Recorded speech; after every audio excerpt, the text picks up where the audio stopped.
Hi, it's Paul here again with my thought for the day. I'm wondering if you've had a similar experience to me, if you've got pets.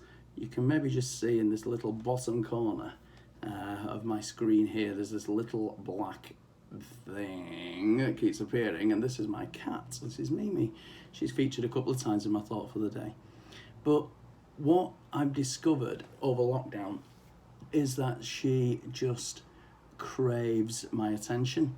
She follows me around everywhere at the minute.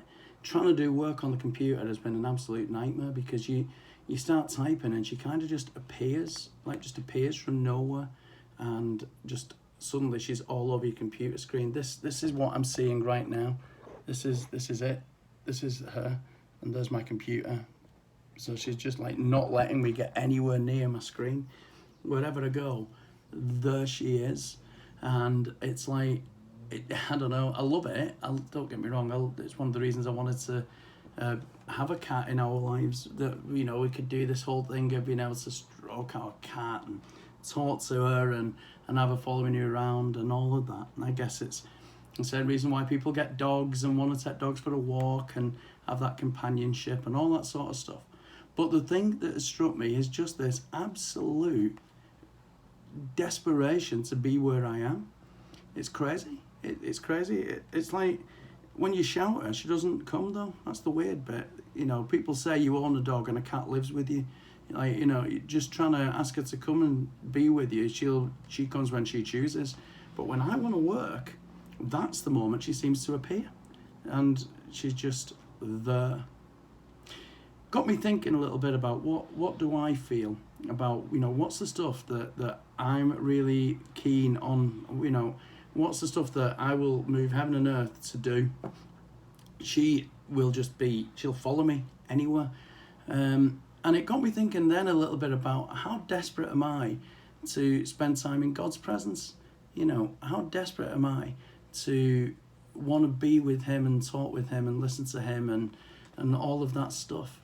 Am I desperate enough that I will let that choice of following him get in the way of my other choices in the day?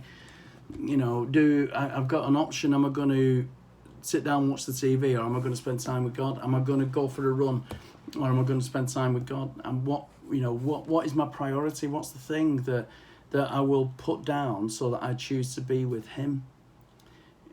I suppose like any relationship, it's important that we talk and listen to God.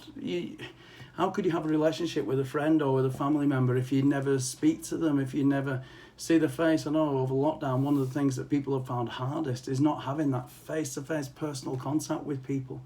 But what relationship would it be if you would never choose to be with them, if you would never choose to give them that time?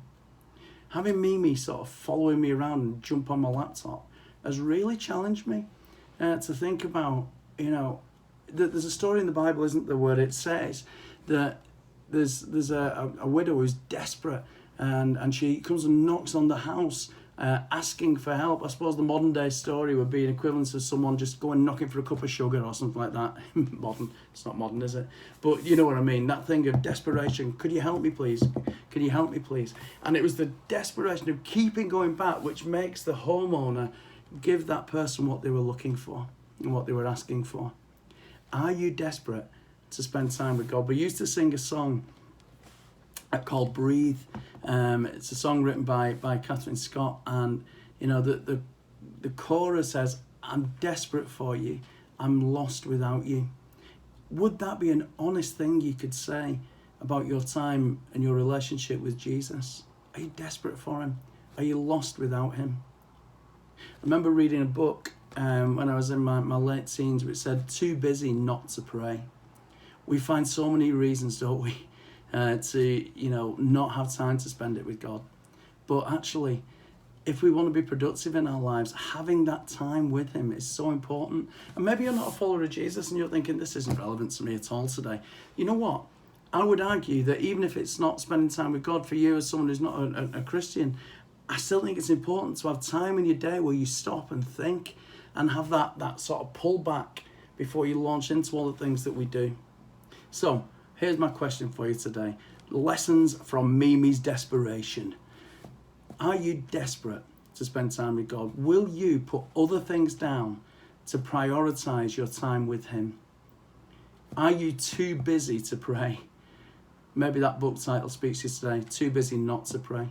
Maybe that song is running through your head now. I am desperate for you, and I am lost without you. Is that honestly what you could say to Jesus today?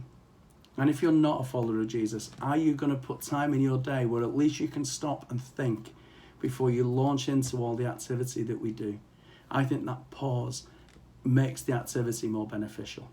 So have a great day, and let's choose to spend time with God today.